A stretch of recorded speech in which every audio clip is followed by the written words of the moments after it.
What's up guys, SirAlien here, and today I'm bringing you a Cinema 4D tutorial on how to light your Cinema 4D scene. So what you want to do is, hit your render settings and go to your loaded preset, or, use the render settings that I made in a couple tutorials ago. It's probably maybe a week ago or something like that, depending on whenever I upload this video. So I'll put that in the description or in an annotation on the screen. So this is probably the beginning on how, actually probably the last tutorials, the beginning on how to do in-depth things. The problem with in-depth things and stuff like that is a lot of personal preferences is in that, and also a lot of explaining to do and stuff like that. So it's going to be like bits and pieces here and bits and pieces there on how to do that. So try to make it all come together. That's what I'll try to do, and hopefully it all will make sense. I'm going to show you how to make certain type of renders later on. Other than that, then I'm just going to show you the rest of this tutorial. So anyway, so the render settings, we had that down, and also either you want to make a light or you already have a light kit. So anyway, our light kit with models and lights and stuff in it. So real quick, I'm just going to go to my light kit infinite, which is, I use it every time. It's the best one I've ever used. It's like the older one or something like that. But if you want to go buy that, go to Digital Universe, or I don't even know what his Motion Squared, I think his name is, and he still has it up for purchase. So I'm going to make an overhead, I think it's softbox, and then a spotlight. And then I'm also going to actually I would normally add a ring light in, but I'm not going to do that. I'm going to actually add in a camera, and then I'm going to hit that and then keyframe it, so whenever we move, we actually have where we're at right now. So what you want to do is, these are really close together and they're not really supposed to be. They're also kind of uneven, I'm pretty sure, something like that. So take the spotlight, and you obviously won't have this same pack, but just given that you do have a spotlight, just follow these ways. I'm also going to show you how to make reflectors. They're really not that hard to make. I don't really know exactly how to position them. They're kind of hard to position, not like extremely hard, but they're like decently out there. And then take a softbox, and which softboxes aren't hard to make. I might teach you guys how to make one of those. And I'm gonna tilt it at a 10-degree angle, I think to the right of this scene, and back it up like this. Okay, so a lot of shadows are going to be on the right, on the left, and maybe even on the right, depending on how I tilted or rotated the object. But on the bottom, there's going to be a lot of so actually, let's look. There's a lot of shadows here. Well, there's a decent amount of shadows there. There's almost all shadow right here, and there's some right here. So how to even that out? You just take a light from the bottom. If you really want to, you don't have to, and put it over here. Take the intensity, put it down to around 20% or something, somewhere around there, and don't check anything on the bottom. And then what you do is go up to the spotlight and move the controls, and then you go to the shadow type, go to the shadow map soft, and then the brightness you can either varies or stuff like that, depending if you want a dark scene, light scene, anything like that. And then what else would you go to? I can't remember what else. I was going to show you guys how to do something. Oh, with a spotlight, you can also change. I don't know if you guys can see this. You can also change where the fall off is. So the fall off radius is where stops, starts, and stuff like that. So how much light is getting to it and how much isn't. So the outward angle depends on how much that. So the more little the light is, the less it gets to the object, and the more of the outer angle the more of all of it gets to the as long as it's as big as the object, all of light's going to get to it. Just just to be safe or whatever. And then we can just render this out real quick.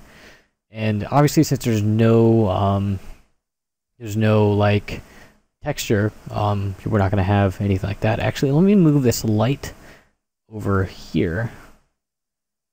So we actually have almost all, and then put it out like that. Okay. But now we're just going to get a texture. Oh, I didn't mean to do that. Sorry about that. It's going to take a second to, you know. What textures do I want? I'll just use mine again. Which ones do I want? I just use this one. Hopefully this one, I'm pretty sure it's just good. I made this a while ago, like forever ago. Then, alright. So then now, we can just render this out. Actually, I'm going to pause this real quick just to save time. Okay, that other one was taking way too long, so I'll just show you this one. The other one had a lot of bump and displacement map on it, so this one, I don't know if you guys can tell, it's actually really nice looking, but let me just rotate it some other way. So and let me add a little bit of this, a little bit of fillet cap, and oh, let me do that, and then 100, another 100. Take that down to 1. Take this down to 1 also. And rotate this back like the hell. Sorry about that. And because I'm putting the fillet on it to, you know, show you the I guess the reflection that's coming off of it, or at least bouncing off of it. It's probably gonna take a little bit longer to render because it has, you know, a rounded edge to it. I'm sorry if this is like being repetitive and longer. I'm actually going to pause this just so this will render out. Alright, there we go. As you can see, it looks like actually really good. So let's just add those reflectors I was talking about in, and then we'll be probably done with this. With reflectors, the light's going to bounce off of one of these once it reflects. It works like real life, and that's kind of what it does. It's going to work like a mirror. So we're going to want one on this side and one on this side. So how you do that, you go to plane, and then you can duplicate it, but I'm not going to do that yet. Actually, we're going to rotate this to 10. I can't even see the plane. All right, cool. Go up here, and go like this. Actually, maybe a little bit lower. And then we're going to duplicate this, or control, and we'll copy and paste. And then we're going to go over here.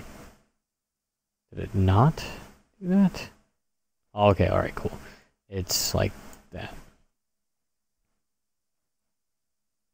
Alright. So then now you want to create a new material. Go to Luminance, and you can either uncheck these or, you know, add a glow to it. It really doesn't matter, but just add those in. Okay. You can even add a reflection if you really want to. Make sure it's Fresnel or something like that, Fresnel or whatever, to you know, make sure it, you know, doesn't completely, you know, mess up everything. So then now what you want to do is, I don't know if it's going to look any different judging by the actually, let's turn around and make sure. All right, we got to move these out a little bit more. I didn't notice that.